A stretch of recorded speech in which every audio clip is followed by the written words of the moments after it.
Dear students, हम लोग class 12th के एनसीईआरटी का जो चैप्टर 1 है इलेक्ट्रिक चार्जेज एंड फील्ड्स उसके थ्योरी वाले पोर्शन को कंप्लीट कर चुके हैं।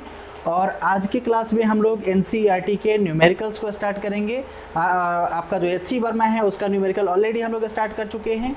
तो आज के इस क्लास में जो एक्सरसाइज प्रॉब्लम है टोटल 34 प्रॉब्लम्स, उसमें से 12 प्रॉब्लम्स को आज हम लोग करेंगे।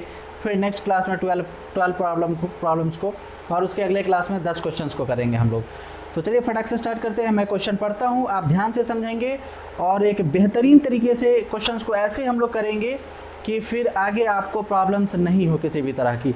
तो चलिए फटाक से स्टार्ट करते हैं। क्वेश्चन नंबर 1 है हमारा, what is the force between two small charged spheres having charges of 2 into 10 to the power minus 7 coulomb and 3 into 10 to the power minus 7 coulomb placed 30 centimeter apart in air।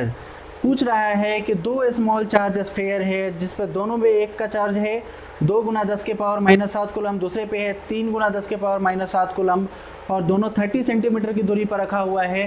तो इस पर total कितना force apply हो रहा है, दोनों charge एक दूसरे पे कितना फोर्स अप्लाई कर रहा है। तो सॉल्यूशन हम लोग देख रहे हैं क्वेश्चन नंबर 1 का। तो सबसे पहले हमको क्या करना चाहिए कि फिगर बनाना चाहिए। फिगर में गिवन डाटा को हम लोग इंक्लूड कर देंगे। तो यहाँ पर Q1 जो हमारा चार्ज है, Q1 का वैल्यू है 2 इंटू, एक बार मैं देखता हूँ, 2 into 10 to the power minus 7 coulomb, और दूसरा Q2 है 3 into 10 to the power minus 7 coulomb, 3 into 10 to the power minus 7 coulomb. जैसा कि आपको मालूम है, आपको कॉपी पेन लेकर बैठना है और मेरे साथ जैसे जैसे मैं सॉल्व करूँगा मेरे साथ आपको कंटिन्यू करना है। और दोनों के बीच का डिस्टेंस कितना है, आर बोल रहा है 30 सेंटीमीटर है।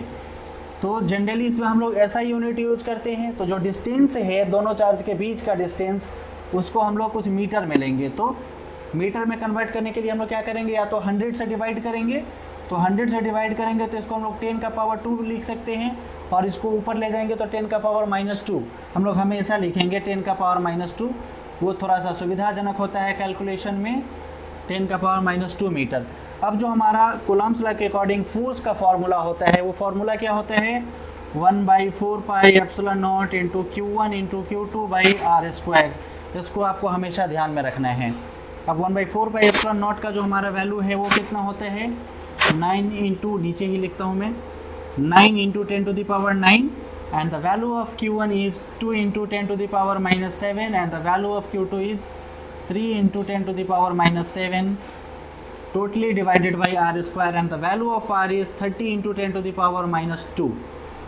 So we'll just square it. Now we'll multiply 9 into 2 into 3.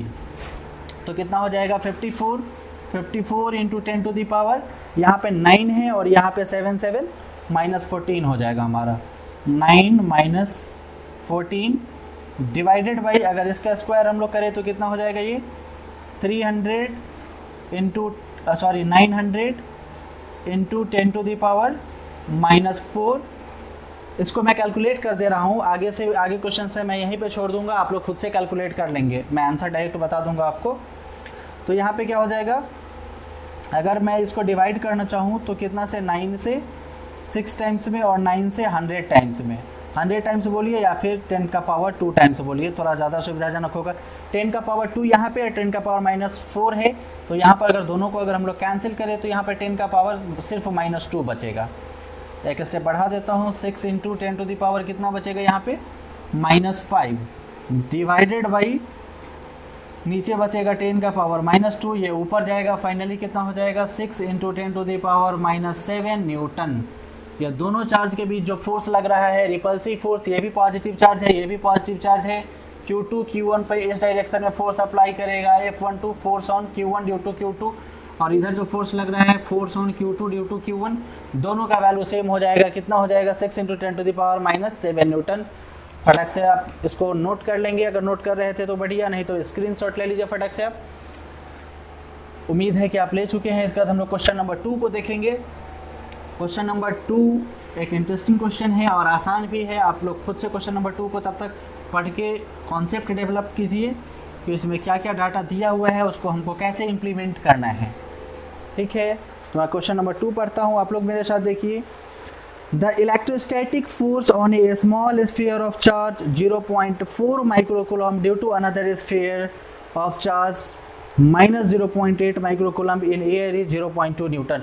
दो चार्ज दे रहा है, एक है 0.4 माइक्रोकूलम्ब, दूसरा है माइनस 0.8 माइक्रोकूलम्ब, और दोनों एक दूसरे पे फोर्स अप्लाई कर रहा है।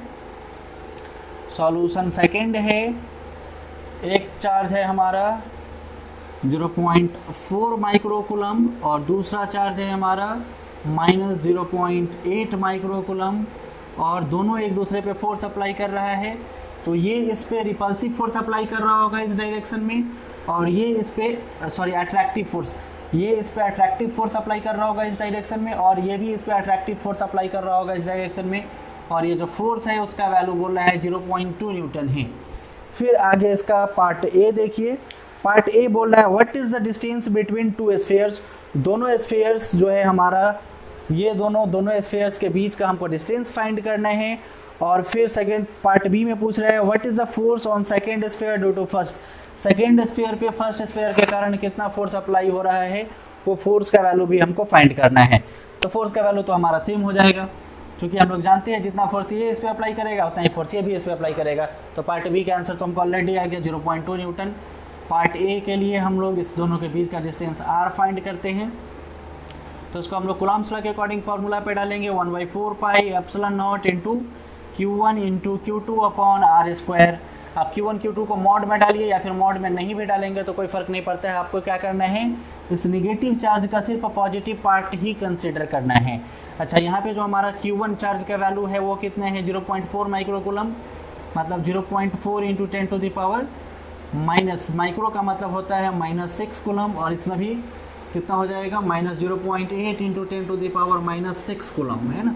अब बस वैल्यू को हम लोग डाल देंगे। 1/4 पाई एप्सिलॉन नॉट का value 9 into 10 to the power 9 into Q1 का वैल्यू हमारा है 0.4 into 10 to the power -6 into Q2 का वैल्यू, यहाँ पे नेगेटिव चार्ज है हमारा लेकिन इसका पॉजिटिव पोर्शन ही हम लोग लेंगे।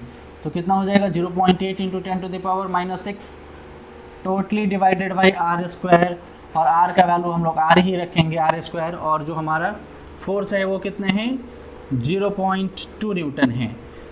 ठीक है, अब हमको क्या फाइंड करना है, रेडियस फाइंड करना है। इसको हम लोग इधर ला देंगे, इसको नीचे ला देंगे, मतलब r square is equal to कितना हो जाएगा, अगर इसको मल्टीप्लाई करें हम लोग तो, या फिर अभी मल्टीप्लाई नहीं करते हैं तो, या फिर आप यहाँ पर भी कैलकुलेट कर सकते हैं। यहाँ पे हम लोग क्या करते हैं, डेसिमल, यहाँ जो डेसिमल है 2, डेसिमल को हटा देते हैं एक डेसिमल से, फिर क्या करेंगे 2 से 4, 2 टाइम्स में कैंसिल, क्लियर है।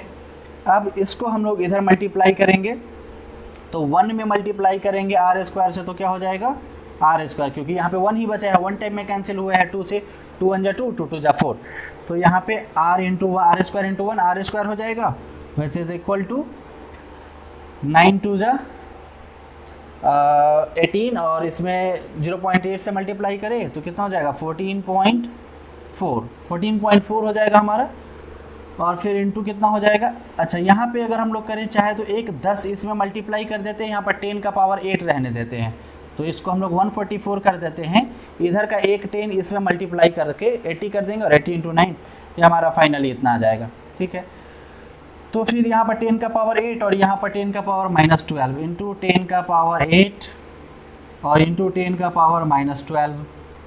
नीचे हमारा कुछ भी नहीं है क्योंकि ये इधर चला गया, ये इधर तो कुछ आने को है नहीं। फाइनली क्या हो जाएगा, r square is equal to, अब आर ही डाल दीजिए, आर इज इक्वल टू, यहाँ से स्क्वायर हटेगा इधर रूट आ जाएगा, तो 144 इंटू 10 टू द पावर -4, क्योंकि बेस सेम रहता है तो पावर जुड़ता है, -4 हो जाएगा। 12 144 का हमारा कितना हो जाएगा 12, और इंटू 10 टू द पावर -2 बचेगा, 4 है तो 2 बचेगा, कैसे बचेगा एक बार मैं रिपीट कर देता हूँ। 10 टू द पावर -4 है, किसी भी चीज़ का पावर रूट रहे, किसी भी चीज़ पर रूट रहे मतलब क्या 10 का पावर -4, और रूट का मतलब होता है 1/2, 2 से 4 2 टाइम्स में कैंसिल हो जाएगा, क्या बचेगा 10 का पावर -2 बचेगा। ठीक है, फिर हम लोग के पास जो फाइनल वैल्यू बचेगा 12 into 10 to the power -2 metre. ये आर का जो वैल्यू आ रहा है किस में हम लोग फाइंड कर रहे हैं, मीटर में, क्योंकि ऐसा यूनिट हम लोग न्यूटन यूज़ कर रहे हैं और कूलम भी यूज़ कर रहे हैं, मतलब फाइनली वैल्यू हमारा मीटर में आएगा। या फिर इसी को अगर हम लोग सेंटीमीटर में यूज कन्वर्ट कर दे तो कितना हो जाएगा 100 से इसमें डिवाइड कर दीजिए, मतलब कि 12 सेंटीमीटर हो जाएगा हमारा। या तो इतना मीटर या फिर 0.12 मीटर लिखिए या फिर 12 सेंटीमीटर लिखिए, ये हमारा आर का वैल्यू आ गया। ये कैलकुलेशन ज़्यादा टाइम टेकिंग नहीं था इसलिए मैंने कर दिया। जहाँ पर टाइम टेकिंग वाला कैलकुलेशन होगा आप लोग को खुद से करना होगा। उम्मीद है आप लोग नोट कर चुके थे, मेरे साथ कर रहे थे। नहीं किए थे तो फटाक से स्क्रीनशॉट लीजिए। फिर क्वेश्चन नंबर 3 को हम लोग देखेंगे। क्वेश्चन नंबर 3 थोड़ा सा डिफरेंट है और इंटरेस्टिंग क्वेश्चन है। क्वेश्चन नंबर 3 को आप लोग पढ़ना स्टार्ट कीजिए। तब तक आप लोग क्वेश्चन नंबर 3 को पढ़ते रहिए जब तक मैं बोर्ड इरेज कर रहा हूँ। क्वेश्चन नंबर 3 क्वेश्चंस से थोड़ा सा हटके है लेकिन बहुत इंपॉर्टेंट और बहुत इजी क्वेश्चन है। क्वेश्चन नंबर 3 मैं पढ़ता हूँ, आप लोग मेरे साथ देखिए। Check that the ratio k square by G into m e m p is dimensionless. हमको चेक करना है कि k square by G m e m p जो है वो डायमेंशनलेस है। Look up a table of physical constants and determine the value of this ratio. हमको फिजिकल कॉन्स्टेंट्स के टेबल पे देखना है और इस रेशियो का वैल्यू फाइंड करना है। What does the ratio signify, ratio क्या सिग्निफाई करता है। सबसे पहले मैं इसका जो रेशियो दिया हुआ है उसको लिखता हूँ, के स्क्वायर बाई, हम लोग सॉल्यूशन देख रहे हैं, किसका देख रहे हैं, थर्ड क्वेश्चन का, और इसका वैल्यू दिया हुआ है k square by G into m e into m p, एक यही है शायद, k square by G into m e into m p. अब समझिए इसमें ये जो सारा कुछ दिया हुआ है इन सारी चीज़ों को आप बेहतर ढंग से जान रहे हैं, बस आपके ध्यान में नहीं है इसलिए शायद आपको प्रॉब्लम हो रही होगी। कि यहाँ पे क्या है, हम लोग जो कूलॉम्स लॉ में फोर्स लिखते हैं वो क्या होता है, k into Q1 into Q2 by are square, जहाँ पर के का वैल्यू हम लोग 1/4 पाई एप्सिलॉन नॉट लिखते हैं। तो के का वैल्यू आपको पता हो गया, के का वैल्यू क्या होता है 9 गुना 10 के पावर 9 न्यूटन मीटर स्क्वायर पर कूलॉम्ब स्क्वायर। फिर ई फॉर इलेक्ट्रॉन, इलेक्ट्रॉन पे चार्ज का वैल्यू आपको पता है। फिर जी क्या है, जी हमारा यूनिवर्सल ग्रेविटेशनल कांस्टेंट है, और m e mass of electron, m p mass of proton. मैं सबका वैल्यू फटाक से लिख देता हूँ। के हमारा इस तरफ हम लोग चाहे नीचे ही लिखिए, के हमारा क्या है 9 गुना 10 के पावर 9 न्यूटन मीटर स्क्वायर पर कूलॉम्ब स्क्वायर है। फिर ई हमारा क्या है, इलेक्ट्रॉन का वैल्यू है 1.6 into 10 to the power -19 coulomb होता है एक इलेक्ट्रॉन पे चार्ज का वैल्यू। जी हमारा कितना है, जी हमारा यूनिवर्सल ग्रेविटेशनल कांस्टेंट है, तो जी का वैल्यू होता है 6.67 into 10 to the power -11 newton metre square पर kg square, newton metre square पर केजी स्क्वायर। फिर मास ऑफ इलेक्ट्रॉन है, मास ऑफ प्रोटॉन है। मास ऑफ इलेक्ट्रॉन और मास ऑफ प्रोटॉन आपको बेहतर ढंग से याद होना चाहिए। मास ऑफ इलेक्ट्रॉन कितना होता है 9.1 गुना 10 के पावर -31 kg, और मास ऑफ प्रोटॉन होता है 1.67 इंटू 10 टू दी पावर 1.6666 होता है, तो उसको हम लोग 7 कंसिडर कर लेते हैं। 1.67 into 10 to the power -27 kg। अब सबसे पहले पूछ रहा है कि ये डायमेंशन लेस है कि नहीं है। सबसे पहले हम लोग उसको चेक करेंगे। तो डायमेंशन लेस चेक करने के लिए क्या होगा, यहाँ पर जो के का यूनिट क्या है न्यूटन मीटर स्क्वायर पर कूलॉम्ब स्क्वायर, इसको हम लोग डालते हैं न्यूटन मीटर स्क्वायर पर कूलॉम्ब स्क्वायर। फिर उसके बाद ई का ऐसा यूनिट हमारा क्या है कूलॉम्ब है, तो कूलॉम्ब का स्क्वायर हो जाएगा, ई का स्क्वायर है तो कूलॉम्ब का स्क्वायर हो जाएगा इंटू कूलॉम्ब का स्क्वायर। टोटल डिवाइडेड बाई है जी इंटू एम ई, तो जी का हमारा ऐसा यूनिट क्या है न्यूटन मीटर स्क्वायर पर kg square, newton metre square पर केजी स्क्वायर। और फिर into mass of electron, mass of electron का ऐसा यूनिट क्या है केजी है, और फिर मास ऑफ प्रोटॉन का ऐसा यूनिट क्या है केजी है। तो सारे वैल्यू को हम लोग डाल दिए। अब इसको हम लोग को कैलकुलेट करना है। तो यहाँ पर देखते हैं कूलॉम्ब स्क्वायर से कूलॉम्ब स्क्वायर कैंसिल हो जाता है, केजी स्क्वायर से 1 kg और दूसरा केजी स्क्वायर भी कैंसिल। फाइनली हम लोग के पास क्या बचेगा newton metre square divided by newton metre square. तो newton metre square by newton metre square से 1 टाइम्स में कैंसिल, मतलब फाइनली क्या होता है हमारा 1 बचता है। तो 1 हमारा क्या है डायमेंशन लेस है। 1 का कुछ डायमेंशन होता है क्या, नहीं होता है। सो यहाँ पे हम लोग मेंशन करेंगे, so the ratio is dimension less. ये जो रेशियो है वो क्या है डायमेंशन लेस है। अच्छा, अब इसका जो रेशियो है उसका वैल्यू हमको बताने को बोल रहा है। ये जो रेशियो है ये सारा वैल्यू हम लोग उसमें पुट करेंगे तो उसका फाइनल वैल्यू कितना आएगा, तो उसको भी हम लोग देख लेते हैं। K square by G into mass of electron into mass of proton is equal to the value of K is 9 गुना 10 के पावर 9, 9 गुना 10 के power 9 and E square is, E का वैल्यू कितने हैं 1.6 into 10 to the power minus 19 coulomb का square, minus लिखे नहीं लिखे कोई फ़र्क नहीं पड़ता है, डिवाइडेड बाई जी, जी का वैल्यू कितना है 6.67 into 10 to the power minus 11, mass of electron, mass of electron कितने हैं 9 into 10 to the power minus 9.1 है, 9.1 into 10 to the power minus 31 kg, और मास ऑफ प्रोटॉन हमारा है 1.67 into 10 to the power minus 27 kg।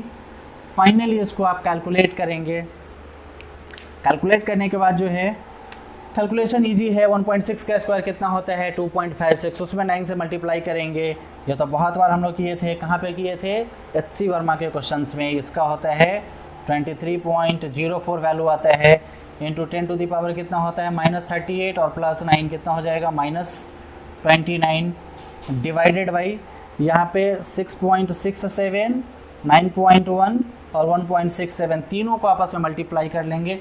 इस तीनों को multiply करने के बाद जो हमारा वैल्यू आएगा, किसको किसको मल्टीप्लाई करना है, इसको इसको और इसको, तीनों को मल्टीप्लाई करने का जो वैल्यू आएगा उसको आप यहाँ पे डालेंगे, इंटू 10 टू द पावर कितना हो जाएगा, आप यहाँ पे माइनस 11 है, माइनस 31 और यहाँ पे माइनस 27, फाइनली सारे वैल्यू को आप डालेंगे तो 7 प्लस 1 8 प्लस 1 9 हो जाएगा, और यहाँ पे 2 3 5 1 69 माइनस 69, फाइनली इसको आप इससे डिवाइड कर देंगे, 69 को ऊपर ले जाएंगे और फाइनली आप कैलकुलेट कर देंगे, जो वैल्यू आएगा उसको आप आंसर के रूप में कमेंट में बताएंगे कि थर्ड का आंसर कितना है, आप 3 लिखकर आंसर लिखेंगे। ठीक है, उम्मीद है कि ये कैलकुलेशन ईजी है, मतलब जो भी वैल्यू आएगा इससे आप इसमें डिवाइड करेंगे और 69 को ऊपर ले जाएंगे, माइनस में है तो ऊपर जाके प्लस में हो जाएगा, कुछ खास करना नहीं है इसमें। फिर क्वेश्चन नंबर 4 को हम लोग देखते हैं, अगर आप नोट नहीं किए हैं तो फटाक से स्क्रीनशॉट ले लीजिए, इसके बाद फिर हम लोग क्वेश्चन नंबर 4 को देखते हैं। क्वेश्चन नंबर 4 जो है उसको आप तब तक पढ़ते रहिए, आपके समझ में मतलब आप क्या समझ पा रहे हैं क्वेश्चन से, तो जब मैं समझाऊंगा तो आप बेहतर ढंग से उस चीज़ को समझ पाएंगे। क्वेश्चन नंबर 4 को, हालांकि एनसीईआरटी का क्वेश्चन है तो ये थोड़ा सा डिफरेंट रहता है और बुक्स की तुलना में, HC वर्मा की तुलना में भी काफ़ी डिफरेंट होता है। तो क्वेश्चन नंबर 4 मैं पढ़ता हूँ, आप लोग मेरे साथ देखिए। Explain the meaning of statement electric, 4 का ए और बी करके है, तो ए मैं पढ़ रहा हूँ। Explain the meaning of statement electric charge of a body is quantized. एक बॉडी पे जो इलेक्ट्रिक चार्ज है वो क्वांटाइज्ड है, ये कहने का क्या मतलब है, एक बॉडी है इस पे जो चार्ज है वो चार्ज हमारा पॉजिटिव चार्ज हो या नेगेटिव चार्ज हो, ये क्वांटाइज्ड है। क्वांटाइज्ड कहने का मतलब क्या है, हम लोग प्रॉपर्टी ऑफ चार्ज में क्वांटाइजेशन ऑफ चार्ज पढ़े थे, उसमें क्या पढ़े थे कि एक बॉडी से दूसरे बॉडी में जब भी हमारा इलेक्ट्रॉन ट्रांसफ़र होगा या फिर चार्ज कहिए चार्ज ट्रांसफ़र होगा, तो उस कंडीशन में चार्ज ट्रांसफ़र होने का प्रोसेस क्या होगा, या तो 1 इलेक्ट्रॉन ट्रांसफ़र होगा, 2 इलेक्ट्रॉन ट्रांसफ़र होगा, 3 4 5 6 7, मतलब ये नेचुरल नंबर के फॉर्म में ही ट्रांसफ़र होगा। ऐसा कभी नहीं होगा कि 3.25 इलेक्ट्रॉन ट्रांसफ़र हो रहा है, 4.2 इलेक्ट्रॉन ट्रांसफ़र हो रहा है, मतलब फ्रैक्शन या फिर डेसिमल में इलेक्ट्रॉन्स कभी भी ट्रांसफ़र नहीं होगा, चार्ज कभी भी ट्रांसफ़र नहीं होगा। चार्ज ट्रांसफ़र कैसे होगा, हमेशा integral multiple of natural number के फॉर्म में होगा। वही क्वेश्चन जो है हमारा, उसी को हम लोग आंसर ऐसे लिख सकते हैं, explain the meaning of statement electric charge on a body is quantized. तो आप इसका जो हमारा 4 का सॉल्यूशन है, सॉल्यूशन 4 का आप ए पोर्शन लिखिए। क्वांटाइजेशन आप लिखना स्टार्ट करेंगे मेरे साथ। Quantization means electron will be, electron लिखिए या फिर चार्ज लिखिए, आप दोनों में से कुछ भी मेंशन कर सकते हैं। Electron will be, electron will always, electron will always transfer, हालांकि इस चीज़ को आप जान रहे हैं फिर भी मैं रिपीट कर रहा हूँ, transfer from one body to another body, one body to another body in the form of one body to another body in the form of multiple of natural numbers only, natural numbers only, मतलब कि एक body से दूसरे body में electron जो transfer होगा हमेशा किस फॉर्म में ट्रांसफ़र होगा, नेचुरल नंबर के मल्टीपल के फॉर्म में ही होगा, जिसको आप Q equal two plus minus NE के रूप में भी यहाँ पर नीचे मेंशन कर दे सकते हैं। इस तरह का क्वेश्चन आपको 2 मार्क्स में पूछ सकते हैं आपके बोर्ड एग्जाम में, है ना। फटाक से नोट कर लीजिए। फिर इसका पार्ट बी में पढ़ता हूँ।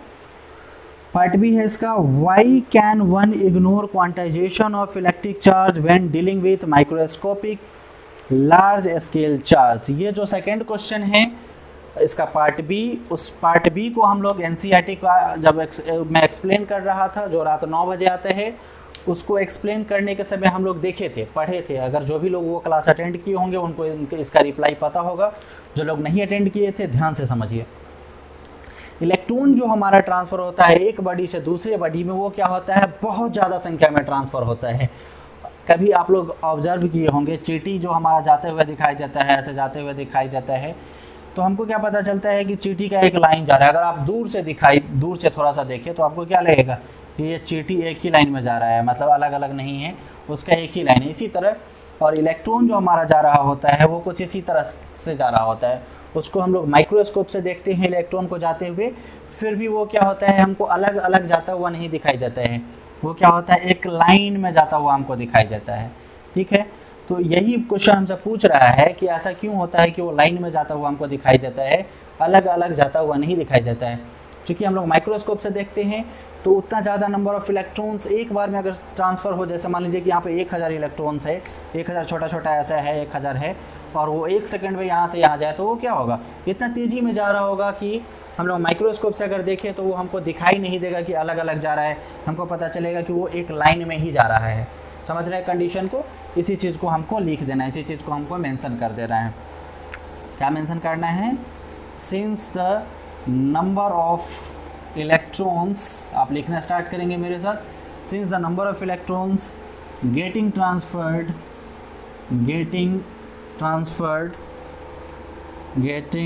transferred from one body to another, from one body to another body, from one body to another body, from one body to another body is in number of electrons getting transferred from one body to another body is in very large amount, so the individual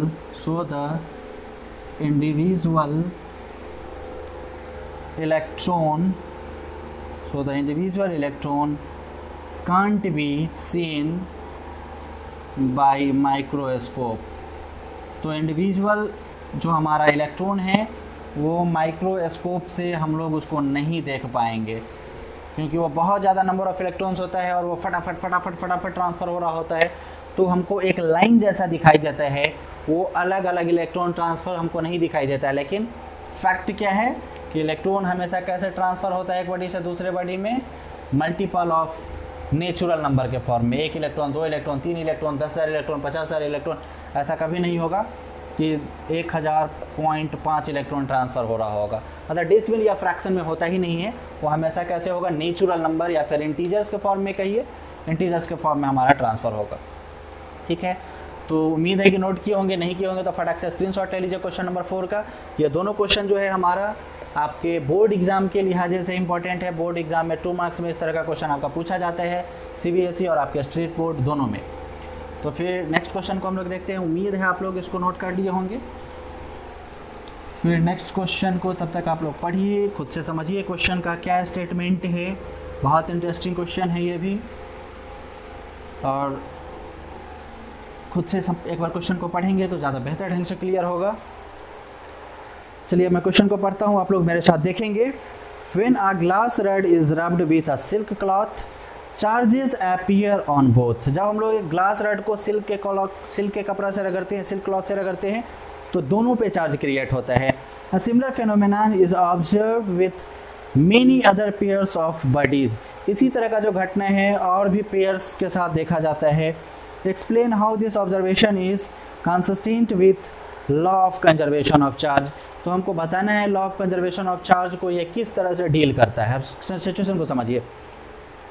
two types of charges जो हम लोग starting में पढ़े थे, उसमें हम लोग देखे थे कि जब एक बॉडी को दूसरे बॉडी से हम लोग रगड़ते हैं तो रगड़ने के कंडीशन में क्या होता है, एक पे कुछ पॉजिटिव चार्ज और दूसरे पे कुछ नेगेटिव चार्ज क्रिएट होता है। इस तरह का कंडीशन हम लोग देखे थे। एक ग्लास रड था जिसको हम लोग सिल्क के क्लॉथ से रगड़ते थे, तो ग्लास रड को जैसे ही हम लोग सिल्क के क्लॉथ से रगड़ते थे तो हम लोग ऑब्जर्व करते थे ग्लास रड पे क्या आ जाता था, पॉजिटिव चार्ज आ जाता था, और सिल्क क्लॉथ पे नेगेटिव चार्ज आ जाता था, है ना। जब भी ग्लास रड को हम लोग सिल्क क्लॉथ से रगड़ते हैं तो ग्लास रड पे क्या होता है, पॉजिटिव चार्ज आता है, और सिल्क रड पे नेगेटिव चार्ज आता है। इसके पीछे का कॉन्सेप्ट हमको मालूम है, एक बार फिर से मैं रिमाइंड करता हूँ।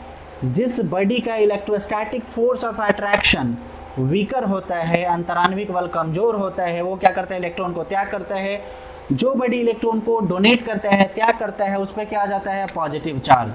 मतलब यहाँ पे जो intermolecular force of attraction glass rod का है वो क्या है, वीक है, इसलिए वो इलेक्ट्रॉन को क्या कर रहा है, डोनेट कर रहा है। जो इलेक्ट्रॉन को देगा, जो देने वाला होगा, वो क्या होगा, हमेशा पॉजिटिव चार्ज होगा, उस पर हमेशा पॉजिटिव चार्ज होगा। और जो सिल्क का क्लॉथ है, ये सिल्क का क्लॉथ हमेशा क्या होगा, नेगेटिव चार्ज, क्योंकि वो क्या कर रहा है, इलेक्ट्रॉन को ले रहा है। सिल्क के क्लॉथ का इंटरमोलिकुलर फोर्स ऑफ अट्रैक्शन क्या है, ज़्यादा है ग्लास रड की तुलना में। ऐसा कंडीशन यहाँ पे हम लोग देख रहे हैं। इसके बाद हम लोग इबोनाइट रड को हम लोग फर के साथ भी इस तरह का कंडीशन देखे थे, तो उसका हमको ज़रूरत यहाँ पे है नहीं। यहाँ पे हम लोग बस ये कंडीशन देख रहे हैं कि ग्लास रड पे पॉजिटिव चार्ज और सिल्क क्लॉथ पे नेगेटिव चार्ज आ रहा है। लेकिन ऐसा कभी नहीं हो रहा है। इसमें एक कॉन्सेप्ट है, कंजर्वेशन ऑफ चार्ज कैसे फॉलो हो रहा है। ऐसा कभी नहीं होगा कि यहाँ से 5 इलेक्ट्रॉन निकलेगा और यहाँ आते आते सिर्फ 4 इलेक्ट्रॉन ही इसमें जाएगा, या फिर ऐसा भी नहीं होगा कि यहाँ से 5 इलेक्ट्रॉन आ रहे हैं और यहाँ पे आते आते 6 इलेक्ट्रॉन आ जाएगा। मतलब जितना ही नंबर ऑफ इलेक्ट्रॉन्स एक से निकलेगा उतना ही नंबर ऑफ इलेक्ट्रॉन्स दूसरे में जाएगा। इसी प्रोसेस को हम लोग कंजर्वेशन ऑफ चार्ज कहते हैं। और किसी भी बॉडी को अगर हम लोग रब करें, ग्लास रड को अगर हम लोग सिल्क के क्लॉथ से रब करते हैं तो इस कंडीशन में ये प्रोसेस फॉलो होगा, है ना। इसी चीज़ को हमको मेंशन करना है, इसी चीज़ को अपने लैंग्वेज में बना के आप लिखेंगे 2 मार्क्स के लिए। यह भी काफ़ी इंपॉर्टेंट क्वेश्चन है। ये सॉल्यूशन नंबर 5 है हमारा। इसको हम लोग लिखना स्टार्ट करते हैं। when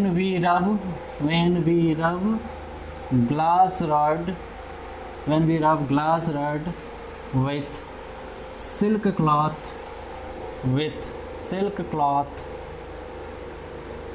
glass rod gets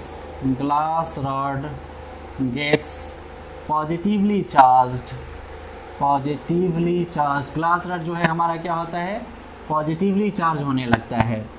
while, आप लोग मेरे साथ नोट करते रहेंगे, वाइल क्या होता है, silk cloth gets negatively charge. वो जबकि क्या होता है, सिल्क क्लॉथ पे नेगेटिव चार्ज आ जाता है। While silk cloth gets negatively charge, silk cloth पे नेगेटिव चार्ज आ जाता है, लेकिन इसमें कोई भी चार्ज हमारा वेस्ट नहीं होता है, ना तो एक्स्ट्रा क्रिएट होता है ना ही डिस्ट्रॉयड होता है। इस चीज़ को हम लोग इसमें मेंशन करेंगे। In this process no extra charge या नो एक्स्ट्रा इलेक्ट्रॉन लिखे या चार्ज लिखे, दोनों में से कुछ भी आप लिख सकते हैं। In this process no extra electron gets created और gets destroyed। इस प्रोसेस में ना तो कोई चार्ज क्रिएट होता है एक्स्ट्रा, ना ही डिस्ट्रॉय होता है। so it follows, तो इसलिए क्या करेगा, so it follows, किस चीज़ को फॉलो करेगा, कंजर्वेशन ऑफ चार्ज को। so it follows conservation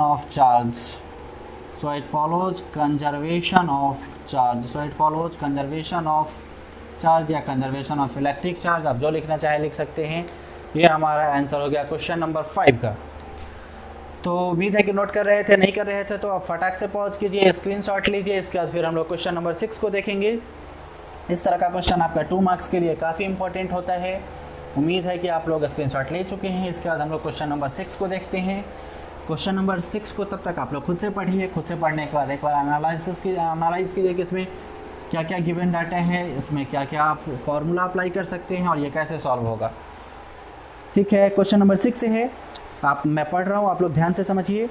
4 point charges QA equal to 2 microcoulomb, QB equal to -5 microcoulomb, QC equal to -2 microcoulomb and QD equal to -5 microcoulomb are located at the corners of a square A, B, C, D of side 10 centimeter. What is the force on a charge of 1 microcoulomb placed at the square at the center of the square? सबसे पहले हम लोग एक square बनाते हैं। Question का कहना है कि हम लोग के पास चार चार्ज है, एक ए पे, बी पे, सी पे, डी पे, चारों कॉर्नर पे चार्ज हमारा अवेलेबल है और उस स्क्वायर के सेंटर पे एक चार्ज रखा हुआ है। वो सेंटर पे जो चार्ज है उस पर हमको इलेक्ट्रिक फोर्स का वैल्यू फाइंड करना है। हमको किस चीज़ का वैल्यू फाइंड करना है? इलेक्ट्रिक फोर्स का वैल्यू वो सेंटर पे जो चार्ज है उस पर फाइंड करना है। सॉल्यूशन हम लोग देख रहे हैं क्वेश्चन नंबर 6 का। ये सबसे पहले हम लोग एक स्क्वायर बनाते हैं। स्क्वायर का हमारा साइड कितना दे रहा है? 10 सेंटीमीटर। यह भी 10 सेंटीमीटर है, यह भी 10 सेंटीमीटर है, यह भी 10 है और यह भी 10 सेंटीमीटर है। इसका नाम कुछ आप ABCD दे दीजिए इस तरह से, ABCD है। फिर ए पे जो हमारा चार्ज है 2 माइक्रोकूलम्ब है। ए पे चार्ज हमारा 2 माइक्रोकूलम्ब है। फिर बी पे चार्ज हमारा -5 माइक्रोकूलम्ब है। सी पे चार्ज हमारा फिर 2 माइक्रोकूलम्ब है और डी पे चार्ज हमारा -5 माइक्रोकूलम्ब है। और जो इसका सेंटर है, ये जो हमारा स्क्वायर है, इसके सेंटर पे चार्ज 1 माइक्रोकूलम्ब है। फिर क्वेश्चन हमसे पूछ रहे हैं कि इन चारों चार्ज के कारण इस सेंटर पे जो हमारा चार्ज है उस पर कितना फोर्स अप्लाई हो रहा है, वो वैल्यू हमको फाइंड करना है। अब ध्यान से हम लोग समझेंगे, पूरे कंसंट्रेशन के साथ आप देखेंगे। बहुत सिंपल है। यहाँ पे पॉजिटिव 2 माइक्रोकूलम्ब है, यहाँ पे भी पॉजिटिव 2 माइक्रोकूलम्ब है। ये यहाँ पे क्या करेगा? ये भी पॉजिटिव चार्ज है हमारा, ये इस पे रिपल्सिव फोर्स अप्लाई करेगा इधर। मान लीजिए इस फोर्स का नाम कुछ F1 हम लोग दे देते हैं कि 2 माइक्रोकूलम्ब जो इस पे फोर्स अप्लाई कर रहा है ये क्या है? F1 फोर्स है। फिर यहाँ पे क्या है? इस कॉर्नर पे भी हमारा 2 माइक्रोकूलम्ब ही है, तो इस कॉर्नर से जिस पे फोर्स अप्लाई करेगा वो फोर्स का वैल्यू क्या होगा? हमारे इसी फोर्स के इक्वल होगा। वो कैसे होगा? क्योंकि जितना डिस्टेंस यहाँ से इस सेंटर पे रखे चार्ज का है उतना ही डिस्टेंस यहाँ से इसका भी है और जितना चार्ज यहाँ है उतना चार्ज यहाँ भी है। तो सिंपल, दोनों फोर्स हमारा क्या होगा? इक्वल हो जाएगा। मतलब कि जितना फोर्स इधर अप्लाई हो रहा है उतना ही फोर्स इधर भी अप्लाई हो रहा है। अब -5 माइक्रोकूलम्ब के कारण देखिए यहाँ भी -5 माइक्रोकूलम्ब। -5 माइक्रोकूलम्ब इसको क्या चाह रहा होगा? अपनी तरफ अट्रैक्ट करने का कोशिश कर रहा होगा। इधर अट्रैक्टिव फोर्स अप्लाई कर रहा होगा -5 माइक्रोकूलम्ब। इसका नाम कुछ F2 दे दीजिए। ये चार्ज इस चार्ज को अपनी तरफ अट्रैक्ट कर रहा है F2 फोर्स से, ठीक है। और जितना डिस्टेंस इधर का है उतना ही डिस्टेंस इधर का भी है। अब यहाँ पे जो -5 माइक्रोकूलम्ब चार्ज है ये क्या कर रहा है? ये भी अट्रैक्टिव फोर्स अप्लाई कर रहा है और ये भी चाह रहा है कि अपनी तरफ खींचे। तो ये भी उतना ही फोर्स अपनी तरफ अट्रैक्ट कर रहा है F2 फोर्स से ही। जितना इस फोर्स का वैल्यू है उतना ही इस फोर्स का भी वैल्यू है, क्योंकि चार्ज का वैल्यू दोनों तरफ सेम है और डिस्टेंस भी दोनों तरफ इक्वल है। मतलब फाइनली आप क्या ऑब्जर्व करेंगे कि जितना फोर्स इस पर इधर लग रहा है उतना ही इधर भी, जितना इधर लग रहा है उतना ही इधर भी लग रहा है। मतलब फाइनली जो है हमारा ये चार्ज क्या हो जाएगा? इक्विलिब्रियम में। मतलब इस पर जो नेट फोर्स है, नेट फोर्स हमारा क्या हो जाएगा? इस पर 0 हो जाएगा, जो हमको फाइंड करना है। सो इस पर हम लोग मेंशन कर देंगे। So the net force on 1 microcoulomb charge which is placed at center is 0, या फिर आप इसको 0 न्यूटन ऐसे लिख दीजिए। मतलब इस पर जो है हमारा फोर्स लग रहा है सेंटर पे, वो सेंटर पे फोर्स कितना लग रहा है? F is equal to 0 newton. हमारा जो फोर्स है उसका वैल्यू 0 न्यूटन है। यही हमारा आंसर हो जाएगा। फटक से आप इसको नोट कर लीजिए। नोट नहीं कर पाए अभी तक तो आप स्क्रीनशॉट ले लीजिए। फिर हम लोग क्वेश्चन नंबर 7 को देखते हैं। हालांकि बहुत ईजी क्वेश्चन था ये, आप लोग खुद से भी इसको समझ सकते थे। बस बेसिक थॉट ये है कि आप क्वेश्चन को पढ़कर क्वेश्चन को समझिए कि क्वेश्चन में आपका गिवन डाटा क्या है और उसमें कौन सा फॉर्मूला आप इम्प्लीमेंट कर सकते हैं। क्वेश्चन नंबर 7 मेरे साथ आप लोग पढ़िए। An electrostatic field line is continuous curve, that is a field line can not have sudden breaks, why not? Part A है। फिर इसका पार्ट बी है, explain why 2 field lines never cross each other at any point. पहला condition को हम लोग समझते हैं। बोल रहा है an electric field line as a continuous curve. Electric field line जो है हमारा क्या है, कंटिन्यूअस कर्व है। इलेक्ट्रिक फील्ड लाइन के प्रॉपर्टी को हम लोग ध्यान में लाते हैं। हमारा क्वेश्चन नंबर 7 है ये, सॉल्यूशन 7 का ए हम लोग देख रहे हैं। इलेक्ट्रिक फील्ड लाइन का जो प्रॉपर्टी था उसको हम लोग ध्यान में लाते हैं कि इलेक्ट्रिक फील्ड लाइन जो है हमेशा क्या होता है, पॉजिटिव चार्ज से स्टार्ट होता है और नेगेटिव चार्ज पे एंड होता है। Electric field line positive charge से निकल रहा है, नेगेटिव चार्ज पे जा रहा है, पॉजिटिव से निकल रहा है, नेगेटिव पे जा रहा है, पॉजिटिव से निकलता है, नेगेटिव पे जाता है, पॉजिटिव से निकलता है, नेगेटिव पे जाता है। ये हमारा इलेक्ट्रिक फील्ड लाइन का प्रॉपर्टी है। अब क्वेश्चन पूछ रहा है कि ये जो हमारा इलेक्ट्रिक फील्ड लाइन ये जो कर्व बना रहा है ये कहीं पे ब्रेक क्यों नहीं होता है। कहीं पे ब्रेक नहीं होने का इसका क्या कारण है, क्या प्रॉपर्टी है, क्या थॉट है कि electric field line always starts from positive and ends at negative. तो यहाँ पे ये ऑटोमेटिक पॉजिटिव से निकलेगा, नेगेटिव पे जाएगा। इस पे कहीं पे इसको ब्रेक होने का ऑप्शन, मौका ही नहीं मिलेगा। इस इलेक्ट्रिक फील्ड लाइन को कहीं भी कोई चांस ही नहीं मिलेगा कि ये कहीं पे ब्रेक हो।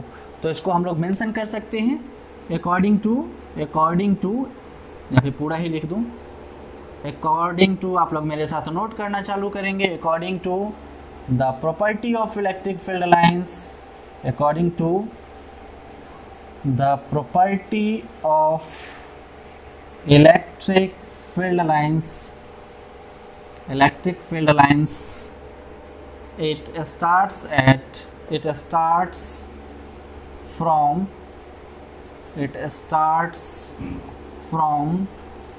positive charge and ends at negative charge without any break। उम्मीद है कि आप लोग समझ चुके हैं कि इलेक्ट्रिक फील्ड लाइन क्या होता है। पॉजिटिव चार्ज से निकलता है, नेगेटिव चार्ज पे जाके कर्व बनाता है, इसके अलावा तो कर्व बनाता नहीं है कहीं। तो ये जो हमारा कर्व बना रहा है इस कंडीशन में क्या होता है कि वो कहीं पे भी ब्रेक नहीं होता है। अच्छा, एक और कंडीशन हम लोग देखते हैं इसी के प्रॉपर्टी का। अगर हम लोग 2 सेम चार्ज ले, या तो 2 पॉजिटिव ले या तो 2 नेगेटिव ले, इस कंडीशन में क्या होगा, इलेक्ट्रिक फील्ड लाइन पॉजिटिव से निकला, यहाँ भी निकला, यहाँ भी निकला, यहाँ भी निकला। तो ये कर्व जो है हमारा कहीं पे ब्रेक नहीं हो रहा है। ये कंटिन्यूअस कर्व जो है सो इनफाइनाइट तक जा रहा है।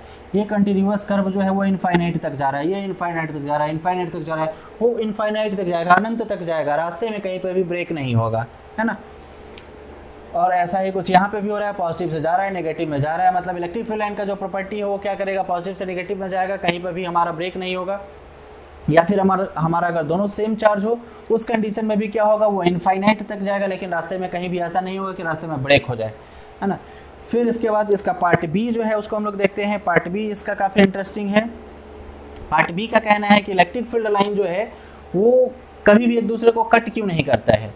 तो इलेक्ट्रिक फील्ड लाइन जैसे यहाँ पे अगर जा रहा है, अगर एक दूसरे को अगर ऐसे कट करे तो कट करेगा तो क्या करेगा, इसका 2 डायरेक्शन हो जाएगा। इलेक्ट्रिक फील्ड लाइन हम लोग जानते हैं, इलेक्ट्रिक फील्ड लाइन का डायरेक्शन कैसा फाइंड करते हैं। अगर इस पॉइंट पे हमको इलेक्ट्रिक फील्ड लाइन का डायरेक्शन देखना हो तो यहाँ पे क्या करेंगे, हम लोग एक टेंजेंट देंगे, एक स्पर्श रेखा खींचेंगे। और ये जो स्पर्श रेखा का डायरेक्शन है यहाँ पे ऐसे, तो यहाँ पर अगर इलेक्ट्रिक फील्ड लाइन का डायरेक्शन देखें तो ऐसे है। अगर यहाँ पे कोई पूछे कि इलेक्ट्रिक फील्ड लाइन का हमारा डायरेक्शन किधर है, तो यहाँ पे हम लोग एक टेंजेंट खींचेंगे। यहाँ पे टेंजेंट खींचेंगे तो यहाँ पे इलेक्ट्रिक फील्ड लाइन का डायरेक्शन क्या है, इधर है। अगर सपोज कीजिए जहाँ पे कट कर रहा है, मान लीजिए ये रेड वाला एक दूसरे को कट कर रहा है, अब इस पॉइंट पे हम लोग देखें तो इस लाइन के लिए अगर हम लोग टेंजेंट देखेंगे तो ऐसे होगा, यहाँ पे डायरेक्शन इधर है। और इसके लिए अगर हम लोग देखेंगे इस लाइन के लिए तो इसका डायरेक्शन क्या हो जाएगा, इधर। मतलब इलेक्ट्रिक फील्ड लाइन का यहाँ पे 2 डायरेक्शन हो जाएगा, जो कभी भी पॉसिबल नहीं है। इलेक्ट्रिक फील्ड लाइन का हमेशा क्या होगा, ओनली 1 डायरेक्शन होगा। इसको आप यहाँ पे मेंशन कर सकते हैं। According to the property of, according to the, आप लिखना चालू करेंगे मेरे साथ, क्योंकि ये 2 मार्क्स का इंपॉर्टेंट क्वेश्चन है। अभी आपको समझ में आ गया, लेकिन हो सकता है 5, 10, 20 मिनट, 1 दिन 2 दिन में आप इसको भूल जाएंगे, इसलिए आपको कॉपी में नोट डाउन रहेगा। तो आप इसका रिवीजन रेगुलरली करते रहेंगे, आपके ध्यान में रहेगा, एग्जामिनेशन में आप इजीली लिख पाएंगे।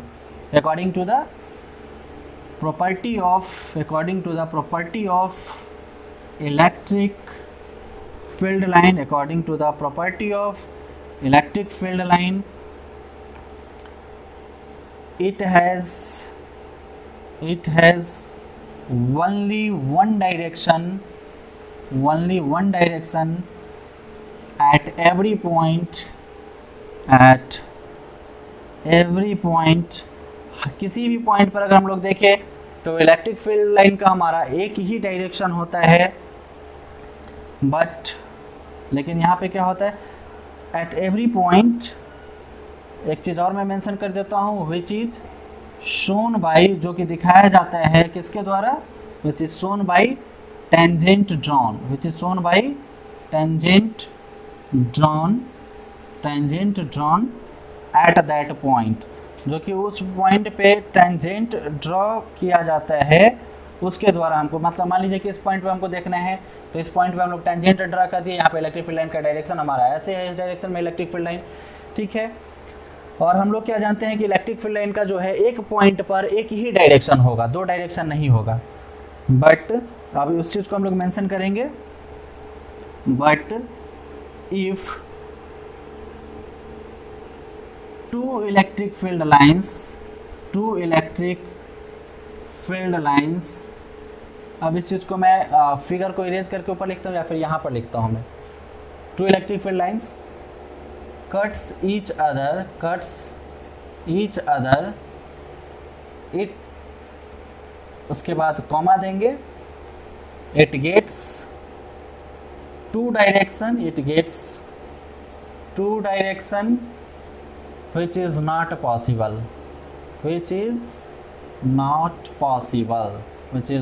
possible।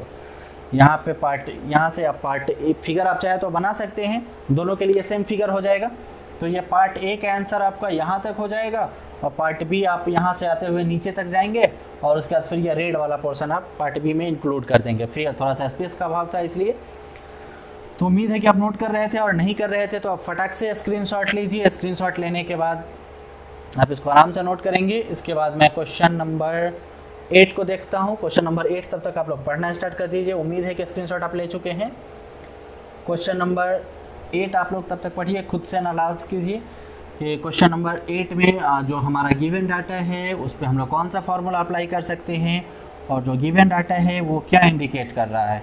एक बार खुद से आप पढ़ के थोड़ा सा क्लियर करें क्वेश्चन को, उसके बाद जब मैं समझाऊंगा तो आपको बेहतर ढंग से समझने में आएगा।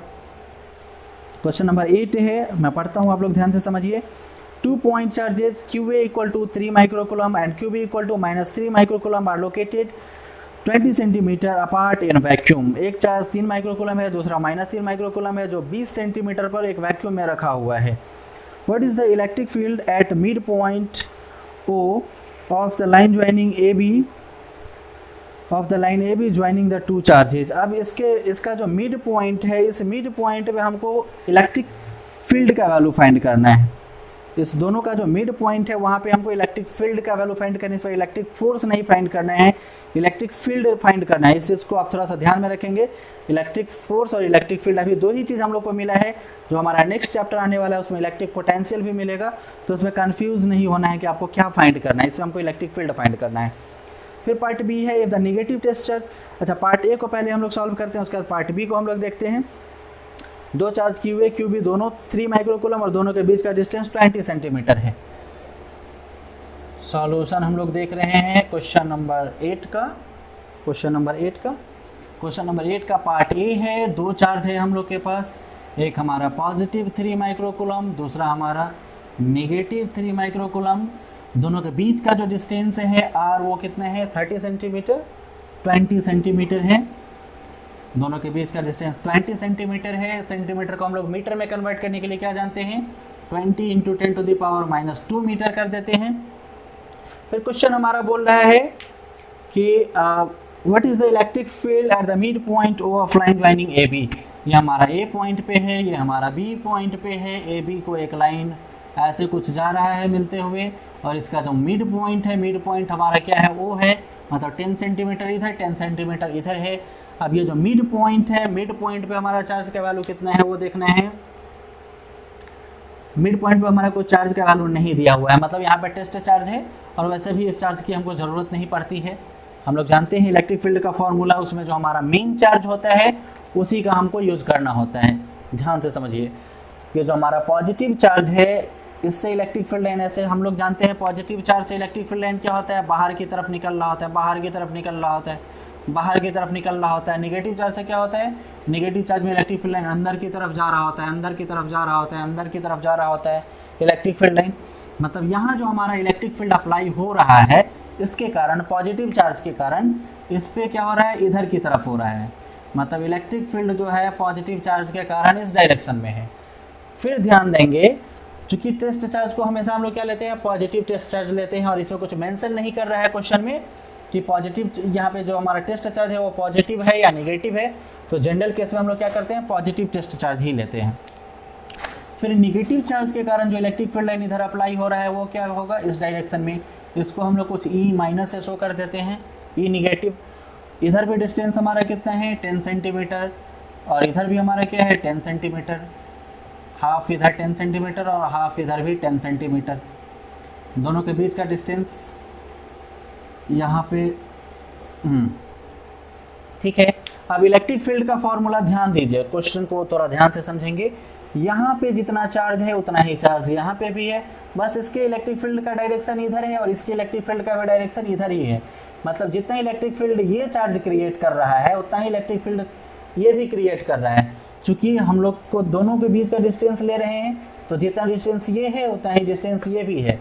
मतलब कि दोनों चार्ज के कारण इलेक्ट्रिक फील्ड का वैल्यू इस मिड पॉइंट पे क्या होगा, सेम होगा। और अलग अलग भी कैलकुलेट करेंगे फिर भी कोई फ़ायदा नहीं है, दोनों चार्ज का वैल्यू क्या होगा, सेम होगा।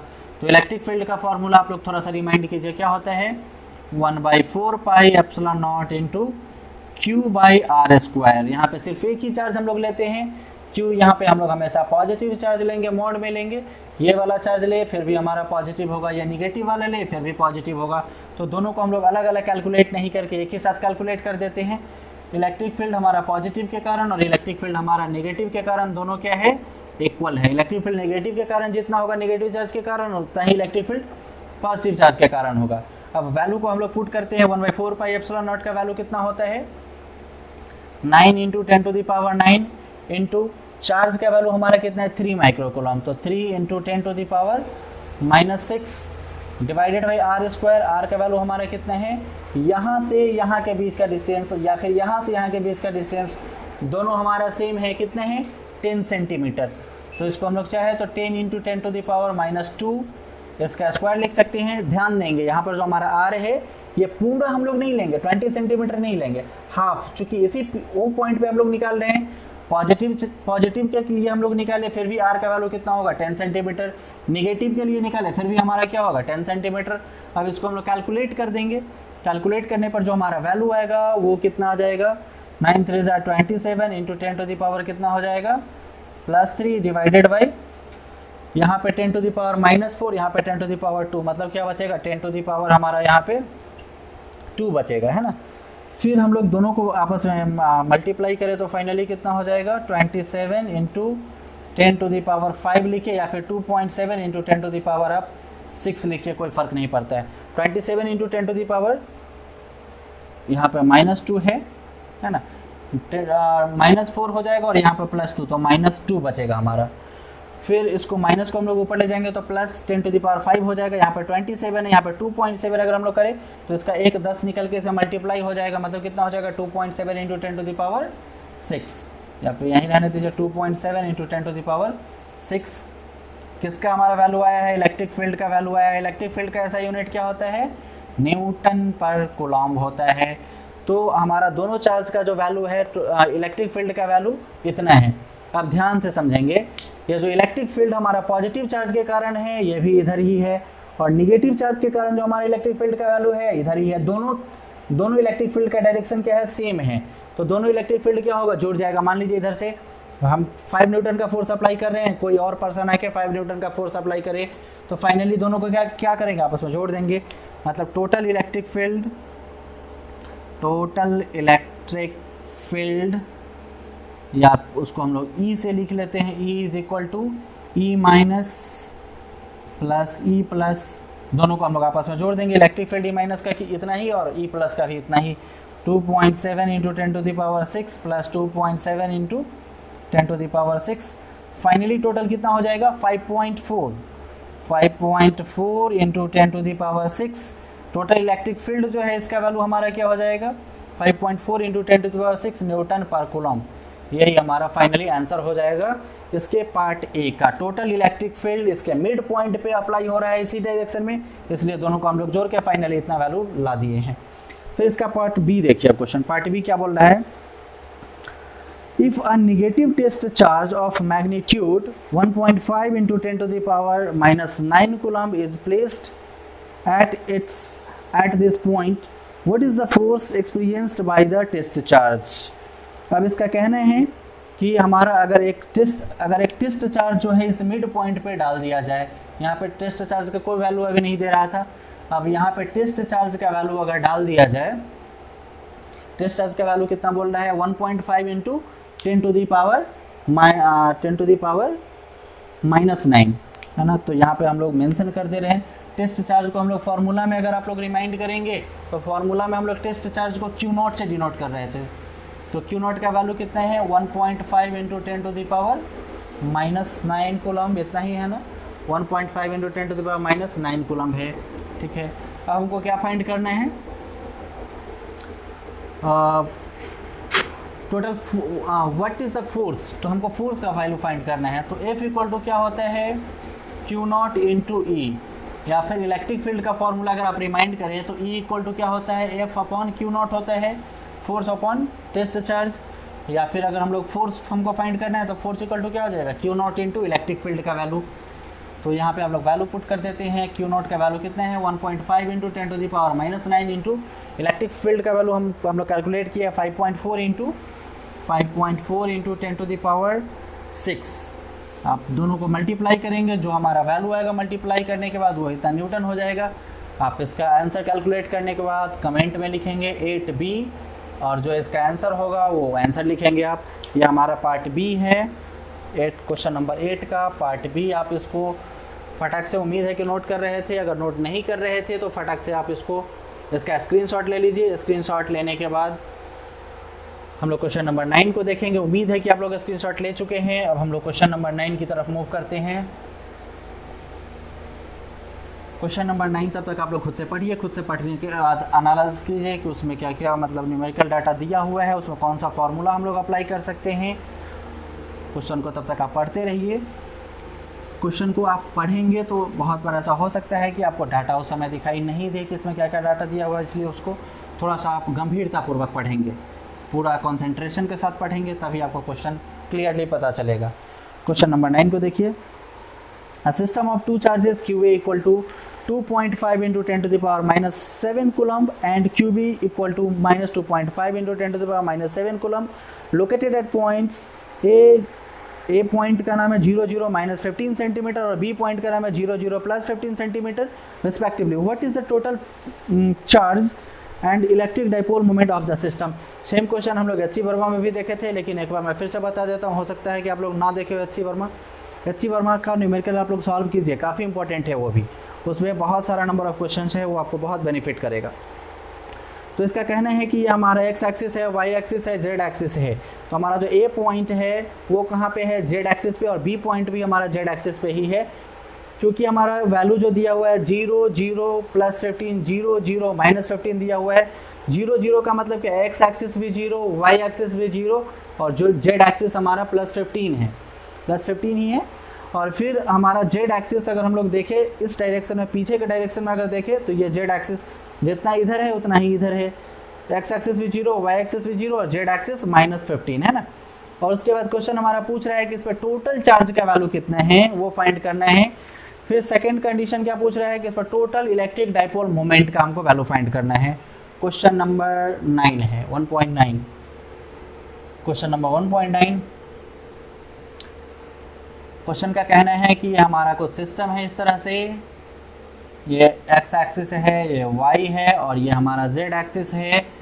z एक्सिस का ये पॉजिटिव पार्ट है, इधर z एक्सिस का हमारा नेगेटिव पार्ट है, नेगेटिव z एक्सिस है। यहाँ पे हमारा A पॉइंट, A पे हमारा x एक्सिस 0, y 0, और z का जो वैल्यू है वो +15 है। और फिर B पॉइंट पे अगर हम लोग देखें तो यहाँ पर x भी 0 है, y भी 0 है, और z -15 है।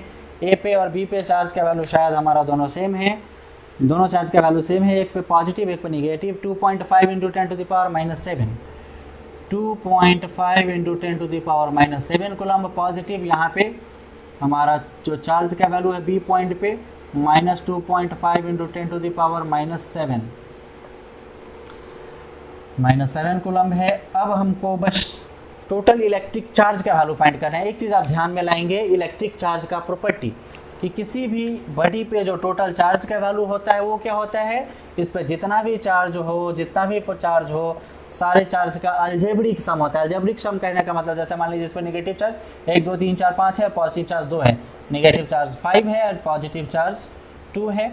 फाइनली इस पर कितना है, टोटल चार्ज इस पर कितना है, नेट चार्ज इस पर कितना है, तो 3 नेगेटिव चार्ज इस पर नेट चार्ज है। उसी तरह इस पर नेट चार्ज का वैल्यू अगर हम लोग को फाइंड करना हो तो कैसे फाइंड करेंगे, इसमें जितना भी चार्ज अवेलेबल है इस सिस्टम पे उस सारे चार्ज को हम लोग आपस में जोड़ देंगे। तो नेट चार्ज ऑफ सिस्टम का जो हमारा नेट चार्ज है इज इक्वल टू कितना हो जाएगा, ये चार्ज प्लस ये चार्ज -2.5 इंटू 10⁻⁻7 कूलम प्लस यहाँ पे जो है हमारा 2.5 इंटू 10⁻⁻7 कूलम, दोनों को आपस में ऐड करेंगे, फाइनली कितना हो जाएगा 0 कूलम। जो हमारा ये सिस्टम है, सिस्टम पर जो हमारा नेट चार्ज है वो कितना हो जाएगा 0 कूलम। ठीक है, अब इस पे हमको इलेक्ट्रिक डाइपोल मोमेंट का वैल्यू फाइंड करने के लिए बोला था सेकंड पार्ट में शायद, हाँ electric dipole moment. Electric dipole हमारा क्या होता है, a system of 2 equal and opposite charges, एक जितना चार्ज यहाँ पे उतना ही चार्ज यहाँ पे, एक हमारा पॉजिटिव दूसरा हमारा नेगेटिव, दोनों कुछ डिस्टेंस पे रखा हुआ होना चाहिए। इस कंडीशन में जो इलेक्ट्रिक डाइपोल मोमेंट होता है उसको हम लोग P से सूचित करते हैं। P is equal to Q into 2A। Q क्या है, दोनों में से कोई एक चार्ज का वैल्यू, और 2A दोनों के बीच का डिस्टेंस है। इसी चीज़ को हमको यहाँ पर अप्लाई करना है। तो यहाँ से लेकर यहाँ के बीच का जो डिस्टेंस है वो कितना हो जाएगा, यहाँ से लेके जो ओरिजिन है उसके बीच का डिस्टेंस कितना है 15 सेंटीमीटर, और यहाँ से इधर का भी डिस्टेंस है 15 सेंटीमीटर। तो 15 + 15 कितना हो जाएगा 30 सेंटीमीटर हो जाएगा। टोटल डिस्टेंस मीटर है या सेंटीमीटर है, हाँ सेंटीमीटर ही है, इधर भी सेंटीमीटर है और इधर भी हमारा सेंटीमीटर ही है। और जो हमारा चार्ज का वैल्यू है वो हमको पता ही है, इतना कूलम है। फाइनली हम लोग इम्प्लीमेंट कर देते हैं। 2A का value electric dipole moment is equal to Q into 2A and the value of charge is 2.5 into 10⁻⁻7 coulomb and the value of 2A is 15 + 15 equal to 30 centimetre. So we'll convert the centimeter into meter. So we will multiply by 10⁻⁻2 and finally we just multiply both and finally we put the value. तो आपको क्या करना है, इस दोनों को गुना करके जो भी आपका वैल्यू आ रहा है वो आपको कमेंट में डालना है। 1.9 का जो आंसर है वो आंसर। उम्मीद है आप लोग नोट कर रहे थे, नहीं कर रहे थे फटाक से आप स्क्रीनशॉट लीजिए। स्क्रीनशॉट लेने के बाद इसको आप खुद से सॉल्व करेंगे, प्रॉब्लम होगा तो देखेंगे और इसका आंसर आप 1.9 का कमेंट करके बताएंगे कि कितना आपका आंसर आ रहा है सॉल्व करने के बाद। इजी है कैलकुलेशन। फिर इसके बाद हम लोग, उम्मीद है कि आप स्क्रीनशॉट ले चुके हैं, फिर हम लोग क्वेश्चन नंबर 10 देखेंगे। क्वेश्चन नंबर 10 आप लोग खुद से देखिए पढ़ के एक बार, ये क्वेश्चन नंबर 10 क्या कह रहा है, इसके बाद फिर हम लोग सॉल्व करेंगे। क्वेश्चन को जब तक आप कंप्लीटली खुद से नहीं पढ़ेंगे तब तक समझने में कठिनाई होगी। एक बार खुद से आप फटाक से पढ़ लीजिए क्वेश्चन नंबर 10 को फटाक से। अब मैं पढ़ता हूँ, आप लोग ध्यान से मेरे साथ समझिए। An electric dipole with a dipole moment 4 × 10⁻⁹ coulomb meter is aligned at 30 degree with the direction of a uniform electric field of magnitude 5 × 10⁴ Newton per coulomb. Calculate the magnitude of torque acting on the dipole. अब इसमें हमारा क्या है, question में ध्यान से समझिए। Electric dipole moment का वैल्यू दिया हुआ है, मतलब P का वैल्यू दिया हुआ है 4 × 10⁻⁹ coulomb मीटर, और फिर एंगल दिया हुआ है। टॉर्क निकालने का जो हम लोग फार्मूला पढ़े थे आप लोग के ध्यान में होगा शायद, इस तरह से हमारा इलेक्ट्रिक डाइपोल मोमेंट था, इस पे हमारा नेगेटिव चार्ज था -Q, यहाँ पे हमारा था +Q, इस पे इलेक्ट्रिक फील्ड इधर अप्लाई हो रहा था और इस पे इधर हो रहा था। और इलेक्ट्रिक फील्ड लाइन हमारा कुछ यहाँ पे इस तरह से बना हुआ था, इलेक्ट्रिक फील्ड लाइन हमारा कुछ इस तरह से था, और इलेक्ट्रिक फील्ड लाइन का जो वैल्यू यहाँ पर E हमारा इलेक्ट्रिक फील्ड लाइन था, और यहाँ पर इलेक्ट्रिक डाइपोल मोमेंट जो है हमारा, इस दोनों चार्ज के कारण इलेक्ट्रिक डाइपोल मोमेंट हमारा लग रहा था।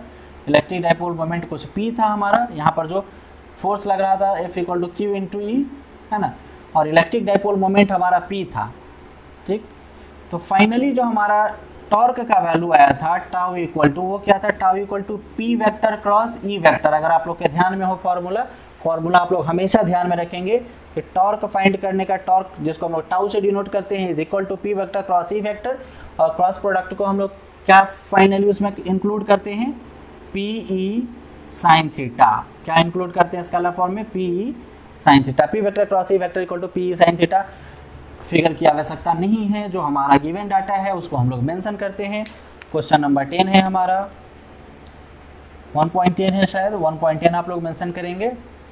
तो जो चार्ज का वैल्यू है हमारा वो इलेक्ट्रिक फील्ड और डाइपोल मोमेंट का वैल्यू, डाइपोल मोमेंट का वैल्यू कितने हैं, डाइपोल मोमेंट का वैल्यू है 4 × 10 to the power -9 coulomb metre. और फिर इसके बाद है इलेक्ट्रिक फील्ड का value 5 × 10 to the power 4। Electric field का वैल्यू है 5 × 10 to the power 4 newton per coulomb होता है, न्यूटन पर कूलॉम। और दोनों के बीच का जो एंगल है वो थीटा इक्वल टू 30 डिग्री है। अब टॉर्क फाइंड करने का जो हमारा फॉर्मूला है उसको हम लोग इंक्लूड करते हैं। टॉर्क जिसको हम लोग टाउ से डिनोट करते हैं क्या होता है, P vector cross E vector लिखिए, या फिर पी ई साइन थीटा लिखिए आप, P E sine theta. Value put कर दीजिए। पी हमारा इलेक्ट्रिक डाइपोल मोमेंट का वैल्यू है 4 × 10 टू द पावर -9 इंटू ई का वैल्यू है 5 × 10 टू द पावर 4, और साइन थीटा का मतलब साइन 30 डिग्री। तो साइन 30 डिग्री का जो हमारा वैल्यू है वो आप डाल देंगे, कितना हो जाएगा, 5 4 जा 20 into 10 to the power -5 into sine 30 का वैल्यू 1/2। तो 20 को अगर हम लोग डिवाइड करें 10 टाइम्स में, फाइनली क्या बचेगा हम लोग के पास, 10 टू द पावर -4। अगर कैलकुलेशन में थोड़ा सा इधर उधर हो तो आप लोग खुद से भी देख लेंगे। अब यहाँ जो है हमारा टाउ, इसका ऐसा यूनिट हमारा क्या हो जाएगा, न्यूटन मीटर। ये ऐसा यूनिट आप लोग ध्यान में रखेंगे, अगर नहीं भी ध्यान में हो तो क्वेश्चन से भी आप लोग फाइंड कर सकते हैं। कैसे, यहाँ पर P क्रॉस E है तो P क्या है हमारा, कूलॉम मीटर है, और इलेक्ट्रिक फील्ड का क्या होता है, न्यूटन पर कूलॉम होता है। कूलॉम से कूलॉम कैंसिल, क्या हो जाएगा, न्यूटन मीटर हमारा बचेगा। अगर कभी भी ऐसा हो कि अगर आपको मतलब ऐसा यूनिट नहीं ध्यान में आ रहा हो कि टॉर्क ऐसा यूनिट क्या है, तो आप लोग क्या करेंगे, ऐसे ही मतलब क्वेश्चन में जो डाटा दिया हुआ उसी की हेल्प से आप लोग फाइंड कर लेंगे। ठीक है, न्यूटन मीटर। मतलब फाइनली जो टॉर्क का वैल्यू है वो आपका यही आंसर हो गया। फटक से आप नोट कर लीजिए, अगर नोट कर रहे थे तो बहुत अच्छा, अगर नोट नहीं कर रहे थे फटक से स्क्रीनशॉट ले लीजिए। उम्मीद है कि आप लोग स्क्रीनशॉट ले चुके हैं। अब हम लोग फिर क्वेश्चन नंबर 11 को देखेंगे और फिर क्वेश्चन नंबर 12 को। क्वेश्चन नंबर 12 तक ही हम लोग इसमें देखेंगे। इसके बाद फिर जो हमारा नेक्स्ट सेशन होगा, नेक्स्ट क्लास में हम लोग क्वेश्चन नंबर 24 तक देखेंगे। उसके बाद फिर हम लोग लास्ट क्वेश्चन नंबर 34 तक देखेंगे। उसके बाद फिर हम लोग HC वर्मा को स्टार्ट करेंगे, क्योंकि ये चैप्टर तो आपका ऑलरेडी फिनिश है। क्वेश्चन नंबर 1.11 को देखिए आप। A polythene piece rubbed with wool is found to have a negative charge of 3.2 × 10 to the power -7। एक पॉलीथीन को एक ऊल से रगड़ा जाता है, ऊन से रगड़ा जाता है। एक पॉलीथीन को ऊन से रगड़ा जाता है तो क्या होता है, उस पर पॉलीथीन पे निगेटिव चार्ज आ जाता है 3.2 × 10 to the power -7 कूलम। फिर इसमें दो पार्ट है। Estimate the number of electrons transferred from which to which. Electron किस में से किस में ट्रांसफ़र हो रहा है वो हमको फाइंड करना है। टोटल नंबर ऑफ इलेक्ट्रॉन्स कितना ट्रांसफ़र हो रहा है। उसके बाद फिर पार्ट बी को हम लोग देखेंगे। पार्ट ए के बाद क्वेश्चन नंबर 1.11 है, 1.11 और इसका सॉल्यूशन हम लोग देख रहे हैं। इसमें बोल रहा है कि एक कौन से पॉलीथीन को रब कर रहा है ऊल से, तो रब करने पे जो चार्ज क्रिएट हो रहा है वो चार्ज का वैल्यू दिया हुआ है 3.2 × 10 to the power -7 coulomb. Charge का वैल्यू दिया हुआ है 3.2 × 10 to the power -7 coulomb, 3 × 10 to the power -7 coulomb. और यहाँ पे फिर आपका नंबर ऑफ इलेक्ट्रॉन्स हमको फाइंड करना है। जो बेसिक फार्मूला सबसे पहले हम लोग पढ़े थे इस चैप्टर में, पूरे 12th का जो सबसे पहला फार्मूला था वो क्या था, Q = ±NE। अब यहाँ पर जो हमारा n है वो क्या है, नंबर ऑफ इलेक्ट्रॉन से। E क्या है, एक इलेक्ट्रॉन पे चार्ज का वैल्यू, और Q हमारा क्या है, चार्ज का वैल्यू है। फाइनली हम लोग डाल देते हैं वैल्यू। n = क्या हो जाएगा, Q/E। प्लस माइनस रहने दीजिए, प्लस माइनस मतलब आदान प्रदान, प्लस मतलब देने वाला, माइनस मतलब लेने वाला। 3.2 × 10 to the power -7 which is divided by the value of E is 1.6 × 10 to the power -19 coulomb, and finally we just divide by 3.2 by 1.6 in 2 times. Finally we get the value 2 × 10 to the power, ये -7 है, -19 ऊपर जाएगा, +19 हो जाएगा। Finally हम लोग के पास 12 बचेगा। कितना हो जाएगा n का value, number of electrons 2 into 10⁻+12, ये हमारा नंबर ऑफ इलेक्ट्रॉन्स हो जाएगा जो एक पॉलीथीन से ट्रांसफ़र होके एक ऊन में जा रहा है ना, सॉरी ऊन से ट्रांसफ़र होके पॉलीथीन में जा रहा है। अब किससे किस में ट्रांसफ़र हो रहा है वो देखिए। क्वेश्चन का हमारा कहना था, क्वेश्चन का जो स्टेटमेंट था वो क्या था कि किससे किस में ट्रांसफर हो रहा है। अब निगेटिव चार्ज जिस पे क्रिएट हो रहा है, पॉलीथीन पे निगेटिव चार्ज क्रिएट हो रहा है, मतलब कि पॉलीथीन क्या कर रहा है, इलेक्ट्रॉन को ले रहा है, जो लेने वाला है उस पर निगेटिव चार्ज और जो देने वाला है उस पर पॉजिटिव चार्ज, मतलब कि उल से इलेक्ट्रॉन निकल रहा है और पॉलीथीन में इलेक्ट्रॉन आ रहा है। तो इस चीज़ को आप नीचे मेंशन कर सकते हैं, electron is transferring from polythene to wool, sorry wool to polythene, wool to polythene, wool to polythene. Spelling थोड़ा सा इधर उधर होगा तो कभी कभी आप लोग देख लीजिएगा, ध्यान इधर उधर रहने के कारण हो जाता है कभी कभी। उल टू पॉलीथीन हमारा इलेक्ट्रॉन ट्रांसफर हो रहा है, ये हो गया पार्ट ए, यह पार्ट ए हो गया हमारा। फिर पार्ट बी इसका क्या बोल रहा है उसको देखिए आप लोग मेरे साथ। पार्ट बी है, is there a transfer of mass from wool to polythene. अब जो उल से पॉलीथीन में हमारा ट्रांसफर हो रहा है इलेक्ट्रॉन, इसका कुछ मास है क्या? बिल्कुल मास है। मास इक्वल टू हमारा क्या हो जाएगा, यहाँ पे जितना नंबर ऑफ इलेक्ट्रॉन्स ट्रांसफर हो रहा है, टोटल इलेक्ट्रॉन कितना ट्रांसफर हो रहा है, 2 × 10⁻12 इलेक्ट्रॉन ट्रांसफर हो रहा है। तो एक इलेक्ट्रॉन का हमारा मास कितना होता है, 9.1 × 10⁻31 kg। एक इलेक्ट्रॉन पे इतना मास होता है, तो टोटल इलेक्ट्रॉन्स कितने हैं, इंटू 2 × 10⁻12। फाइनली दोनों को मल्टीप्लाई करते हैं, कितना हो जाएगा 2 और 18.2, मतलब कि 18.2 × 10⁻, कितना हो जाएगा, -19, या फिर आप ऐसे रहने दीजिए, या फिर एक स्टेप इधर किसका देते हैं, 1.82 × 10⁻−18, कितना kg। मतलब मास जो ट्रांसफ़र हो रहा है किससे, उल से पॉलीथीन में जो मास ट्रांसफ़र हो रहा है वो 1.82 × 10⁻−18 kg ट्रांसफ़र हो रहा है। बहुत बेसिक क्वेश्चन था। इस तरह का क्वेश्चन आपसे ऑब्जेक्टिव या फिर 2 मार्क्स में ही पूछ सकते हैं। आप इसको फटाक से नोट कर लीजिए, या फिर नोट नहीं कर पाए तो स्क्रीनशॉट ले लीजिए। उम्मीद है कि आप लोग स्क्रीनशॉट ले चुके हैं। इसके बाद हम लोग लास्ट क्वेश्चन देखेंगे आज के क्लास का, क्वेश्चन नंबर 1.12। क्वेश्चन को आप लोग खुद से पढ़िए, उसको समझिए, क्वेश्चन का क्या स्टेटमेंट है, क्वेश्चन में क्या क्या डाटा गिवन है, फिर उसको आप लोग कौन कौन सा फॉर्मूला इम्प्लीमेंट कर सकते हैं और किस तरह से उसको सॉल्व किया जा सकता है। उम्मीद है कि आप लोग क्वेश्चन पढ़ रहे थे। फिर क्वेश्चन नंबर 1.12 को हम लोग देखते हैं। ध्यान से समझेंगे, थोड़ा सा लंबा क्वेश्चन है, तो लंबा क्वेश्चन देखने में जनरली आप लोग को थोड़ा सा डरावना लगता है। 2 insulated charged copper sphere A and B have their centers separated by a distance 50 centimetre. दो कॉपर का हम लोग के पास स्फेयर है, ए और बी 2 पॉइंट पर रखा हुआ है, दोनों का सेंटर का जो दूरी है वो 50 सेंटीमीटर दिया हुआ है, 50 centimetre. What is the mutual force of electrostatic repulsion. दोनों के बीच में जो फोर्स रिपल्सिव फोर्स अप्लाई हो रहा है वो हमको फाइंड करना है, और दोनों पे चार्ज का वैल्यू हमारा कितना दिया हुआ है, 6.5 × 10⁻⁷ कूलम, और दोनों जो हमारा स्फीयर है उसका रेडियस हमको निग्लेजिबल मान के चलना है, उससे कोई फ़र्क नहीं पड़ता है। पहले पार्ट ए देखते हैं, फिर पार्ट बी हम लोग देखेंगे। क्वेश्चन नंबर 1.12 है, इसका सॉल्यूशन हम लोग देख रहे हैं। कुछ इंटरेस्टिंग टाइप क्वेश्चन है। एक स्फीयर है और फिर दूसरा स्फीयर है, दोनों के बीच का जो डिस्टेंस है वो कितना है, 50 सेंटीमीटर है। इसको हम लोग मीटर में कन्वर्ट करें तो 50 × 10⁻² मीटर। अब चार्ज का वैल्यू इस पर कितना बोल रहे हैं, चार्ज का वैल्यू है 6.5 × 10⁻⁷, 6.5 × 10⁻⁷ कूलम। इसमें भी सेम है, 6.5 × 10⁻⁷ कूलम। इसको मान लीजिए Q1, इसको मान लीजिए Q2, दोनों के बीच का डिस्टेंस R है। फिर हमको क्या फाइंड करना है, दोनों के बीच में इलेक्ट्रिक फोर्स फाइंड करना है, इलेक्ट्रिक फील्ड नहीं फाइंड करना। What is the mutual force, मतलब दोनों एक दूसरे पे, ये इस पे रिपल्सिव फोर्स इस डायरेक्शन में लगाएगा, ये इस पे रिपल्सिव फोर्स इस डायरेक्शन में लगाएगा, दोनों फोर्स का वैल्यू सेम होगा। वो फोर्स का फार्मूला क्या है, 1/4πε0 × Q1 × Q2/r²।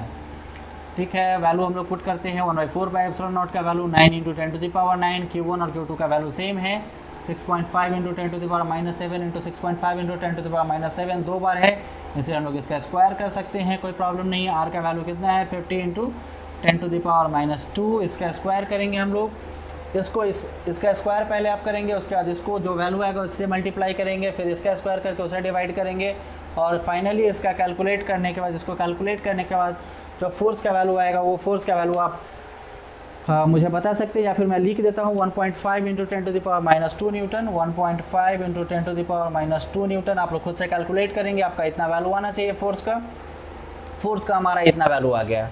ठीक है, ये हमारा पार्ट ए था, 1.12 का पार्ट ए। फिर हम लोग पार्ट बी को देखते हैं।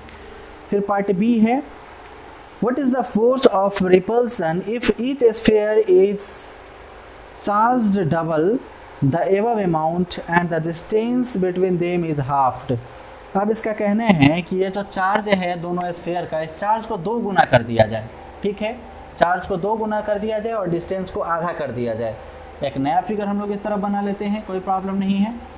इसका क्या कहना है, चार्ज 2 गुना कर लिया जाए, मतलब यहाँ जो Q1 है वो अब हमारा 2Q1 हो जाएगा, यहाँ जो Q2 था वो क्या हो जाएगा 2Q2, मतलब 2 गुना कर दिया गया। ठीक है, Q का तो वैल्यू पता ही है कितना है, 6.5 × 10⁻⁷, और डिस्टेंस आधा जो 50 सेंटीमीटर था वो डिस्टेंस हमारा क्या हो गया R/2 हो गया, मतलब 50 सेंटीमीटर जो था R वो हमारा हाफ हो गया, R/2 हो गया।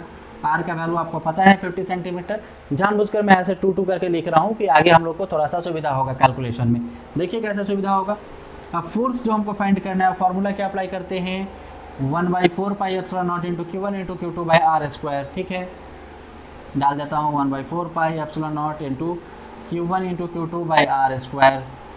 अब 1/4 पाई एप्सिलॉन नॉट का वैल्यू कितना, 9 × 10⁹, और Q1 और Q2 का वैल्यू जितना इसमें था सब कुछ सेम।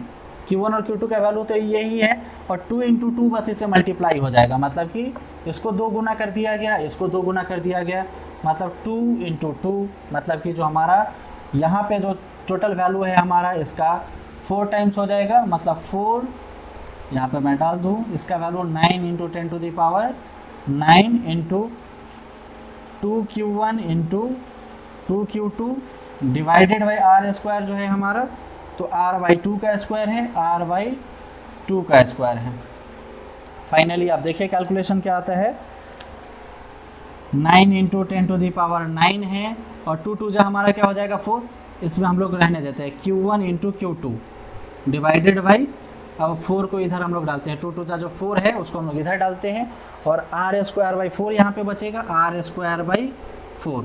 अच्छा, अब ये 4 जो है ऊपर जाकर इसमें मल्टीप्लाई हो जाएगा, ये 4 ऊपर जाकर इसमें मल्टीप्लाई हो जाएगा, तो क्या बचेगा हम लोग के पास, यहाँ पे 16 हो जाएगा, मतलब 4 × 4 16 हम लोग पहले डाल देते हैं, और यहाँ जो हमारा डाटा है वो क्या है, 9 × 10⁹ Q1 × Q2/R²।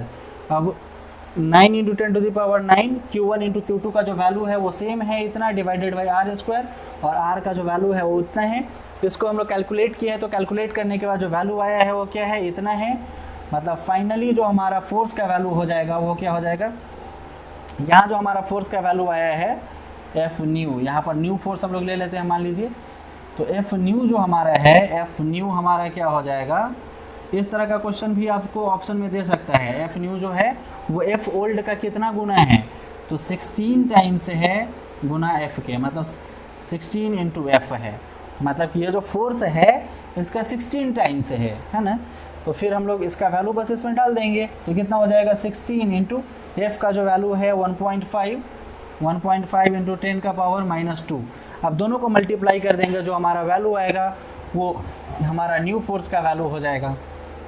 कि जब चार्ज का वैल्यू हमारा थोड़ा सा डबल कर रहे हैं और रेडियस को हम लोग हाफ कर रहे हैं, तो जो हमारा फोर्स नया डेवलप हो रहा है वो फोर्स का वैल्यू कितना है वो हमारा फाइंड हो जाएगा। तो उम्मीद है आप नोट कर रहे थे, नहीं भी कर रहे तो फटाक से स्क्रीनशॉट ले लीजिए, और 12 तक आप लोग कंप्लीट कर लेंगे। कल वाले क्लास में हम लोग 13 से लेकर फिर हम लोग 24 तक कंप्लीट करेंगे।